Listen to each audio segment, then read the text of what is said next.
O sol da tarde cortava as cortinas de linho da sala de Lia, banhando a casa nos jardins como uma luz dourada que escondia as rachaduras de um casamento de 17 anos.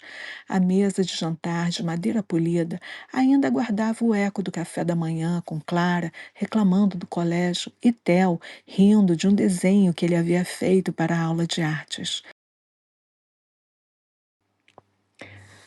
Lia, com um sorriso cansado, organizava papéis da empresa familiar, uma fábrica de móveis de luxo que ela havia fundado junto com seu marido Eduardo.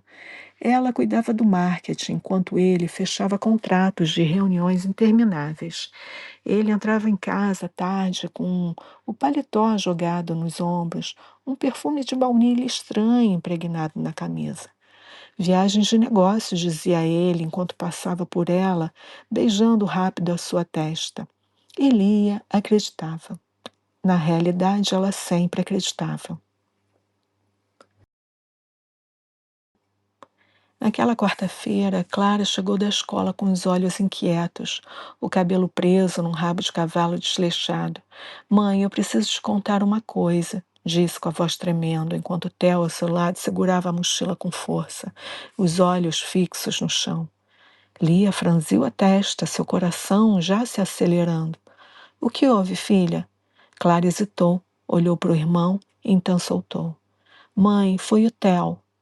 O Theo viu o papai hoje, num carro, com uma mulher. Era, era em frente do motel, lá na Marginal Pinheiros, mãe. E Theo, com a voz baixinha, completou. Ela tinha cabelos cacheados, mãe, não era você. O ar fugiu dos pulmões de Lia. O copo de suco que ela segurava escorregou, caindo no chão. Não, não, vocês devem estar se confundindo, disse Lia mais para si mesma enquanto juntava os cacos de vidro. Mas a semente da dúvida já estava plantada. Naquela noite, enquanto Clara e Theo dormiam, Lia abriu a gaveta do armário de Eduardo, procurando algo, qualquer coisa, que explicasse. Entre recibos amassados de estacionamento, ela encontrou um do motel Mirage, datado de 2 semanas antes, com uma cobrança de R$ 500. O perfume de baunilha voltou à sua mente, misturado com uma imagem de uma mulher de cabelos cacheados, no carro que ela mesma havia assinado o contrato para comprar, achando que era para a empresa e para sua família. A raiva subiu pela sua garganta, mas o choro veio primeiro, silencioso, enquanto ela apertava o recibo contra o peito. A casa tão cheia de memórias, os aniversários de Theo, as brigas adolescentes de Clara, parecia um palco de mentiras agora. Lia olhou pela janela, o trânsito na Avenida Paulista zumbindo lá embaixo, com luzes piscando como promessas quebradas. Clara, que não conseguia dormir, apareceu na porta do quarto, com os olhos vermelhos. Mãe, você está bem? Lia forçou um sorriso, mas a voz falhou. Eu vou ficar, filha. Eu só preciso entender tudo isso. Naquela noite, deitada na cama king size que dividia com seu marido, Lia decidiu. Ela não iria enfrentar Eduardo agora. Ela queria mais provas. O homem que havia prometido amar para sempre estava roubando não só o seu coração. Amanhã, após a revelação de Clara, caiu sobre Lia como uma ressaca. O café na xícara de porcelana tremia em suas mãos enquanto ela olhava para a filha, que evitava seus olhos, mexendo no celular à mesa do café. Theo, com a mochila pronta para a escola, desenhava aviões num caderno, sem se importar com o que acontecia ao seu redor. Mãe, você está bem? Perguntou Clara, a voz baixa, quase um sussurro. Lia forçou um sorriso, mas o recibo do Hotel Mirage, guardado no bolso do Rob, queimava como brasa. Eu tô, filha, eu só preciso resolver umas coisas. O trânsito da Avenida Paulista rugia pela janela, um lembrete que o mundo lá fora seguia, enquanto o dela desmoronava.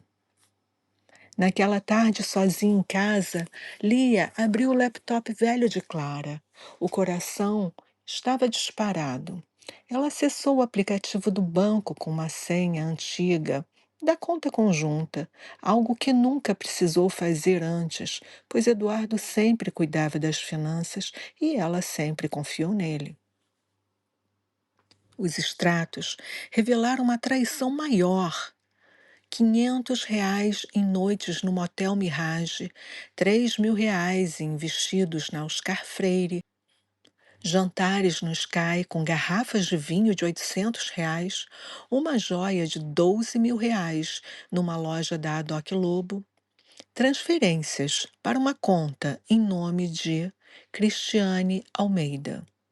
Lia sentiu a raiva subir, os olhos começaram a arder e o choro veio. Era ela. Essa era a mulher de cabelos cacheados dentro do carro que as crianças estavam mencionando. Clara chegou da escola e, vendo a mãe pálida, insistiu: Mãe, tem que ter mais alguma coisa. O papai guarda papéis no escritório.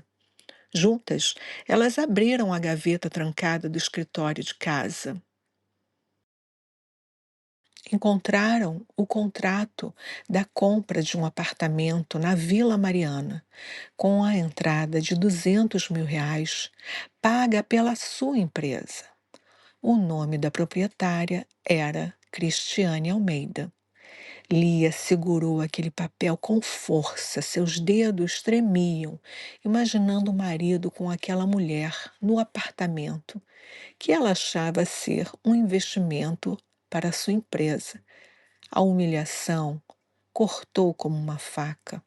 Naquela noite, Lia dirigiu até a Vila Mariana. O coração batia forte, parecia que ia pular fora da sua garganta. O prédio era simples, com um portão enferrujado, luzes piscando. E lá estava o mesmo carro que ela havia assinado para comprar, estacionado ali na frente do prédio.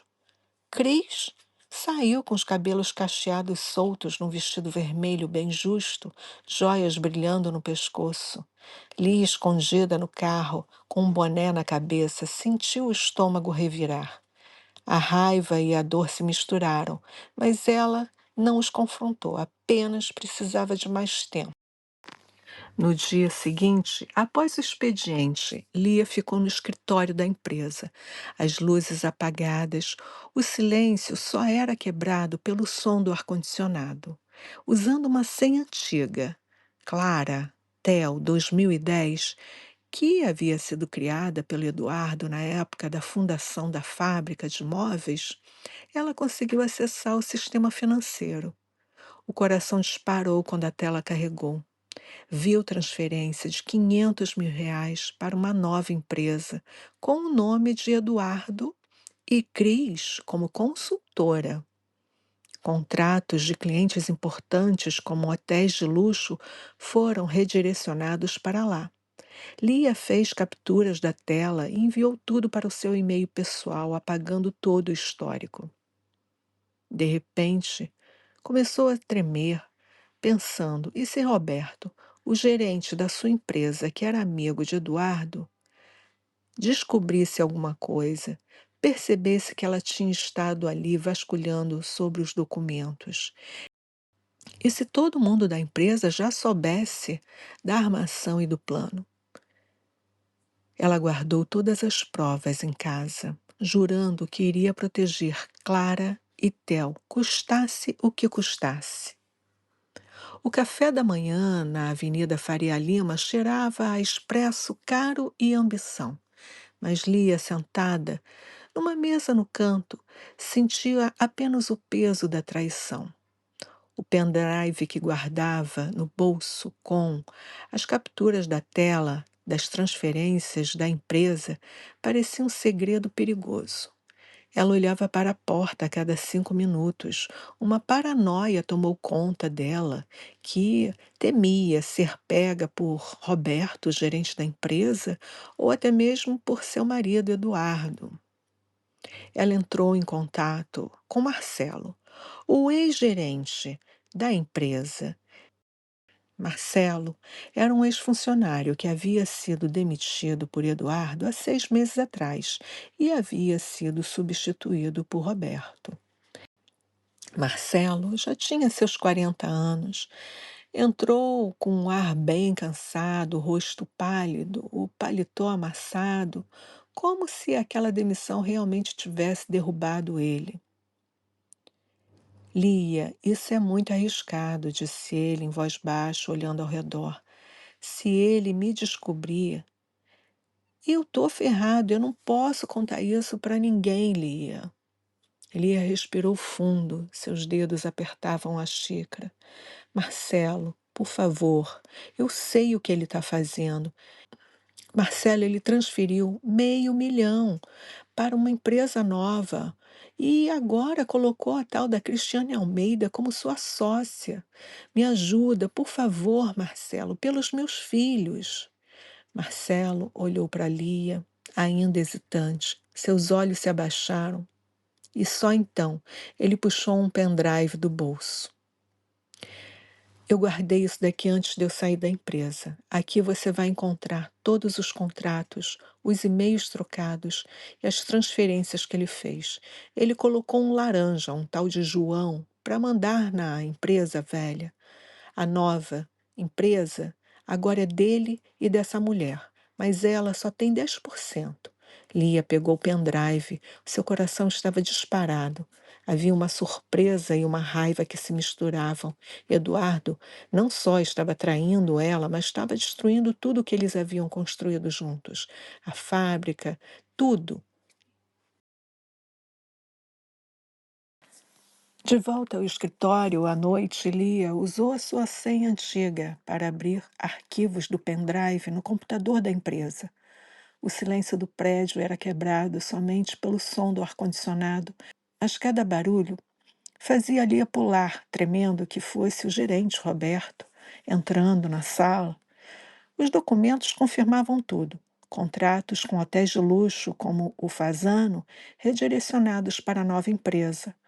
Um e-mail de Eduardo para João, o laranja, dizia: mantenha a fachada, a Lia não pode saber de nada.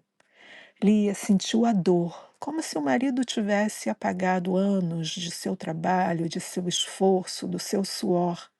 Mas havia algo estranho. Um e-mail de Cris, com remetente Cris.almeida22. Mencionava um tal de Felipe. Ele disse que está quase tudo pronto. O dinheiro sai semana que vem. Lia franziu a testa sem entender, mas salvou o e-mail. Ela achou que ela estava sendo vigiada. Sempre ficava com essa paranoia na cabeça. Em casa, Clara esperava acordada, o rosto pálido. Mãe, eu achei uma coisa no celular do papai enquanto ele tomava banho. Ela mostrou uma mensagem. Te encontro no Mirage. Traz aquele perfume, amor. Lia imediatamente sentiu o estômago revirar. Lembrou logo do perfume de baunilha que voltou à sua mente. Clara, com os olhos cheios de lágrimas, abraçou a mãe. Mãe, eu odeio ele, sussurrou ela. E Lia, segurando o choro, respondeu: eu também, filha, mas antes eu preciso consertar tudo isso. O drama da traição acabou unindo a mãe e a filha, e o peso de proteger Theo, que ainda desenhava aviões e não entendia sequer o que estava acontecendo, fazia-lhe a jurar para si mesmo: Eduardo iria pagar por tudo o que estava fazendo.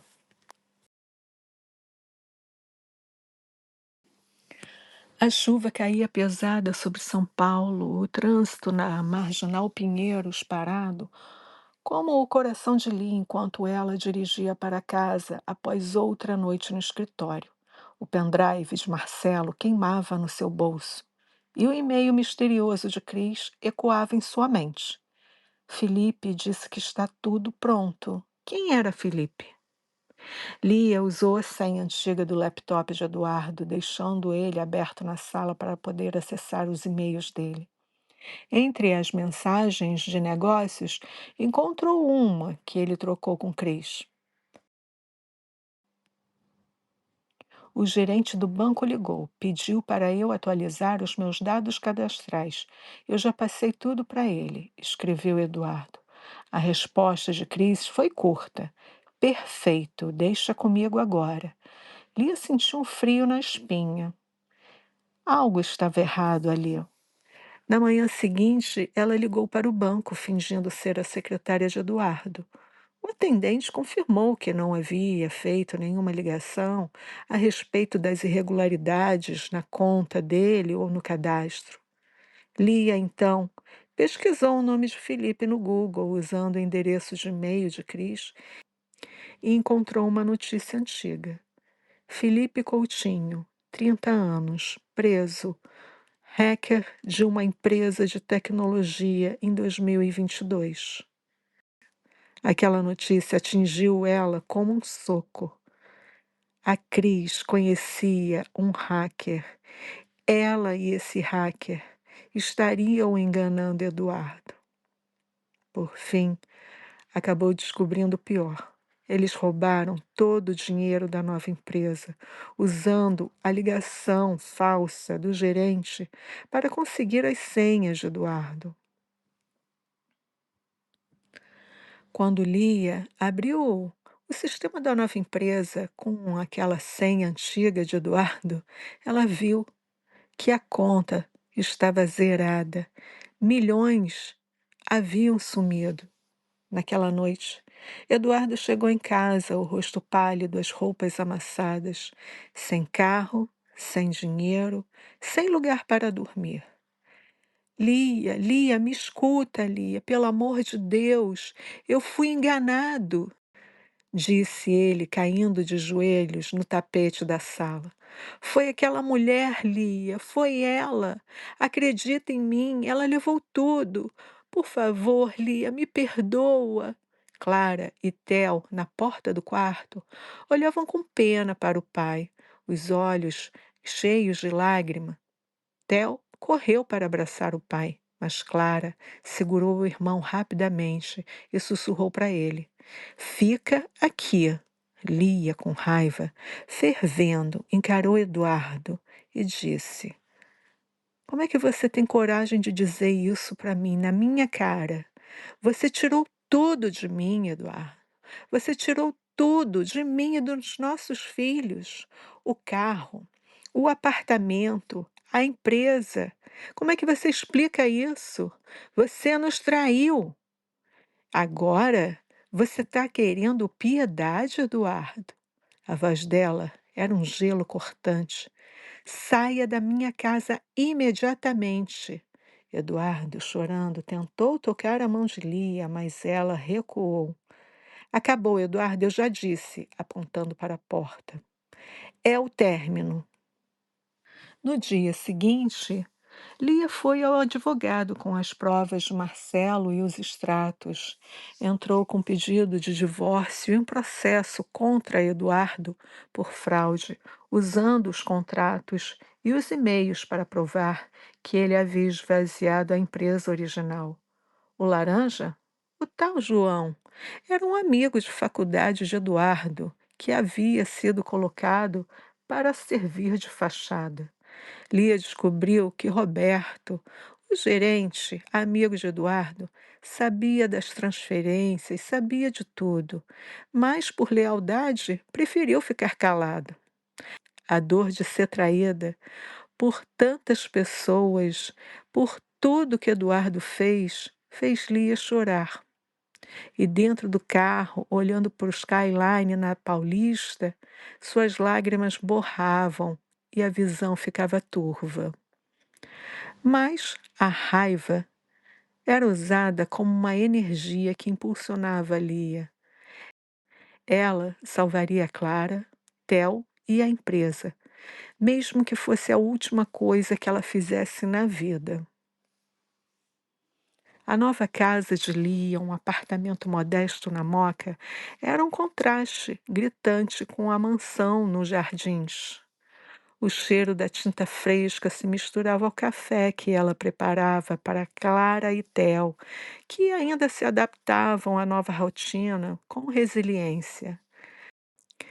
Clara, agora mais próxima da mãe, ajudava Theo com os deveres de casa, enquanto Lia enfrentava a batalha de salvar a empresa dos móveis de luxo.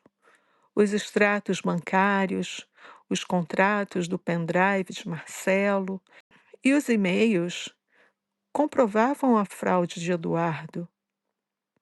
Ela mostrou tudo para o advogado que trabalhava no processo, mas a empresa original, a que Lia havia ajudado a construir e fazer crescer, estava em frangalhos. Uma dívida com 2 milhões de reais, fornecedores batendo a porta, cobrando e processando, e um laranja João no comando, como fachada. Lia acabou assumindo o controle. A raiva era usada como uma energia para impulsionar cada decisão. Descobriu que João, amigo de faculdade de Eduardo, assinava os cheques sem questionar, enquanto Roberto, o gerente, sabia de todas as transferências para a nova empresa de Eduardo e Cris, mas ficava sempre calado por lealdade. Numa reunião tensa no escritório, com as paredes brancas refletindo a luz fria da Faria Lima, Lia confrontou Roberto. Você viu que o meu marido destruiu tudo e você não fez nada, disse ela com voz firme, apesar do tremor interno. Roberto apenas abaixou os olhos, murmurando desculpas. Mas Lia o demitiu assim mesmo na hora, junto com outros 5 funcionários que inchavam a folha de pagamento. A dor de cortar laços de anos era real, mas era necessária. Ela parcelou as dívidas com fornecedores, negociou prazos com unhas e dentes e trabalhou até mais do que meia-noite redesenhando estratégias para conquistar clientes, como hotéis de luxos que haviam migrado para a nova empresa. Clara, numa noite, trouxe um desenho de Theo, uma casa com 3 bonecos felizes: Lia, Clara e ele próprio. Você é mais forte do que o papai, mãe, disse Clara, abraçando Lia, que chorou. Mas era um choro de alívio misturado com amor. Marina, sua amiga fiel, apareceu com uma garrafa de vinho e conselhos. Você está renascendo, Lia. Essa empresa agora é sua. Lia começou a criar novos designs de móveis com linhas mais modernas que chamavam a atenção de um hotel boutique em São Paulo. O cliente, Rafael, o gerente do hotel, elogiou a visão, com um olhar que sugeria algo além de negócios. Mas Lia, ainda ferida, ela preferiu manter distância. A alegria de ver a empresa respirar novamente, mesmo com dívidas, era suficiente por enquanto. Cada contrato assinado era uma vitória, mas as noites, sozinha, com o silêncio do apartamento, traziam dor pelas cicatrizes do passado. 2 anos depois, o escritório da empresa, agora na Vila Olímpia, vibrava com energia nova. Lia, com 44 anos, comandava a fábrica de móveis de luxo com uma equipe bem enxuta e fiel. As dívidas, embora ainda parceladas, estavam sob controle e a empresa havia reconquistado clientes como o Hotel Unique, com designs que misturavam elegância e inovação.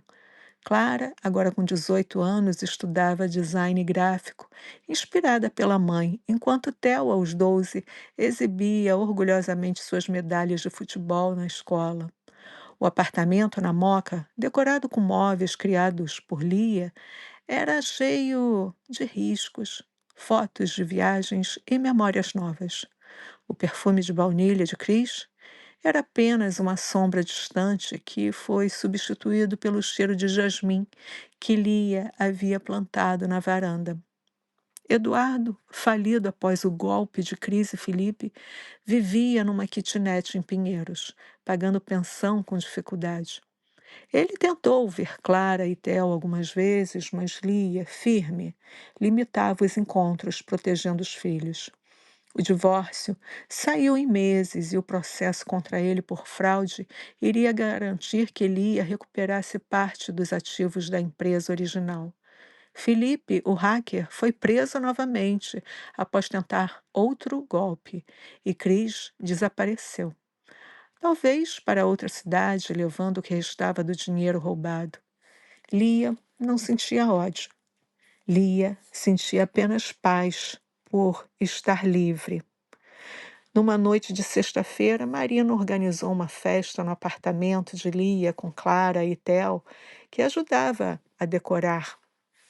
O skyline, na Paulista, brilhava pela janela e, de repente, o gerente do hotel, Rafael, apareceu com uma garrafa de espumante, elogiando o novo sofá que a Lia havia desenhado. Você transformou tudo, Lia, não só a empresa, mas você mesma, disse ele com um sorriso tímido. Lia riu, o coração leve pela primeira vez em anos, mas não respondeu ao flerte. O amor que sentia por Clara e Theo e por si mesma era o suficiente. Ela ergueu um copo, brindando com todos. A minha família, ao que a gente reconstruiu, e seus olhos, cheios de lágrimas, mostravam o tanto de alegria que ela sentia, misturado com a certeza de que, apesar da dor do passado, ela havia vencido. Eu espero que vocês tenham gostado da história de hoje. Se você chegou aqui nesse canal pela primeira vez, aproveite para deixar um like e nos seguir. Toque também no sininho para ser avisado sempre das novidades quando eu for lançar novos vídeos. Obrigada por ter chegado até aqui. Eu te vejo no próximo vídeo e até a próxima!